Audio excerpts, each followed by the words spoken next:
Hoy nos metemos de lleno en el pensamiento de Theodor Adorno y en su crítica afiladísima a cómo estudiamos la sociedad.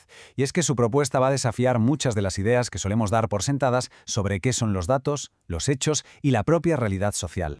Vamos a arrancar con la pregunta del millón. Para entender lo que pasa a nuestro alrededor, los grandes problemas sociales, ¿es suficiente con acumular estadísticas, encuestas, datos y más datos? Bueno, pues Adorno nos diría que no solo no es suficiente, sino que de hecho puede ser bastante engañoso. Y aquí, justo aquí, es donde la cosa se pone interesante. Lo primero que hace Adorno es obligarnos a pararnos a pensar en una palabra que usamos constantemente, sociedad. Pero, ¿qué es de verdad? ¿A qué nos referimos con ella?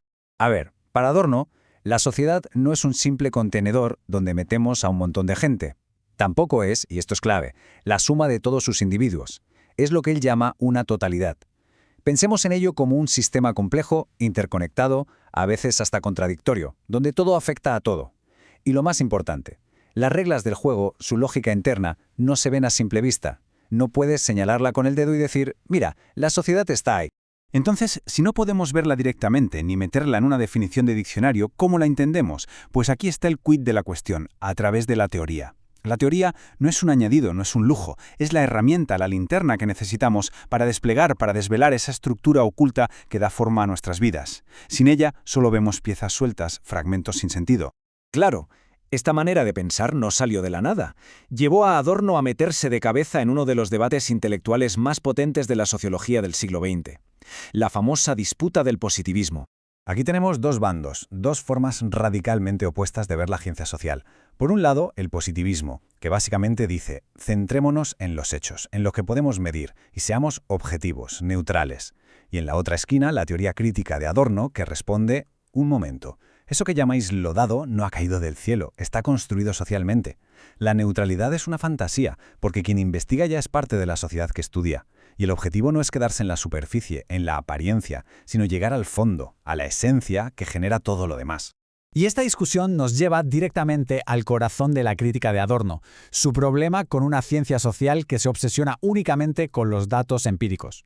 El gran peligro, y esto a Adorno le quitaba el sueño, es que la sociología se convierta en una simple fotocopiadora de la realidad.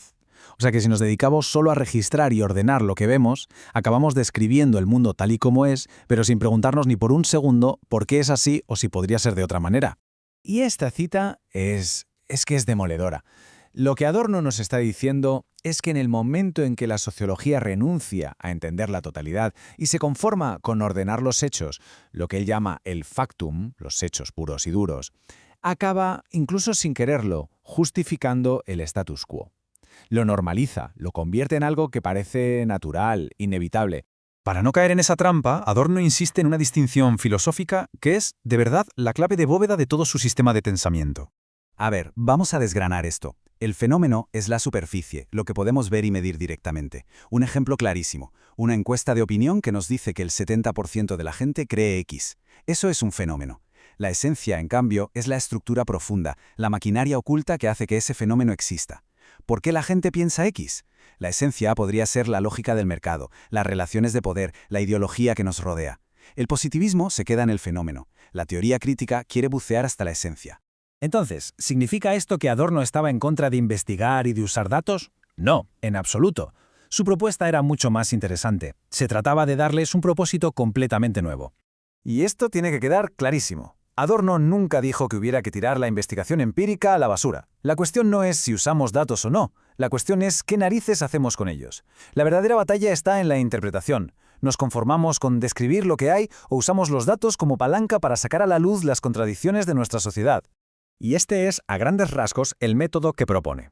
Pero ojo, no es una receta de cocina. Es más bien un baile. Primero, claro, se recogen los datos. Pero luego, en vez de pararte ahí, los pones a dialogar con la teoría social.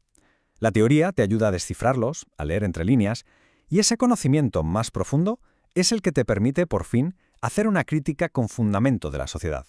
Dicho de otra forma, el objetivo es sacarle todo el jugo a los datos. Un dato, por sí solo, es mudo, no nos dice nada. La investigación social crítica lo que busca es darle voz, hacerlo productivo, y eso solo se logra interpretándolo con las luces largas que te da una teoría crítica de la sociedad.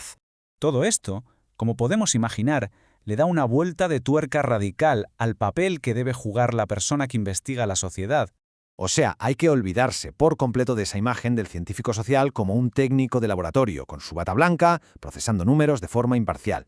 Para Adorno, eso es sencillamente una ficción. El trabajo de quien investiga es muchísimo más profundo. Es ser un intérprete, es coger un dato, un pequeño detalle y ser capaz de conectarlo con el gran puzzle social. Es, como decía él, hacer hablar a los hechos, desvelar lo que callan. Se trata de aspirar a una ciencia que sirva para la emancipación, no para administrar y controlar. Una ciencia que, en definitiva, no se doblegue ante la tecnocracia. Y cerramos con una pregunta que trae el pensamiento de Adorno directamente al siglo XXI. Hoy que vivimos ahogados en Big Data, con algoritmos que miden hasta nuestro último aliento, la pregunta es más urgente que nunca. ¿Toda esta avalancha de información de verdad nos está ayudando a entender la esencia de nuestra sociedad o simplemente nos tiene más atrapados que nunca en su superficie, en su apariencia? Adorno, desde luego, nos deja con esa inquietante duda en el aire.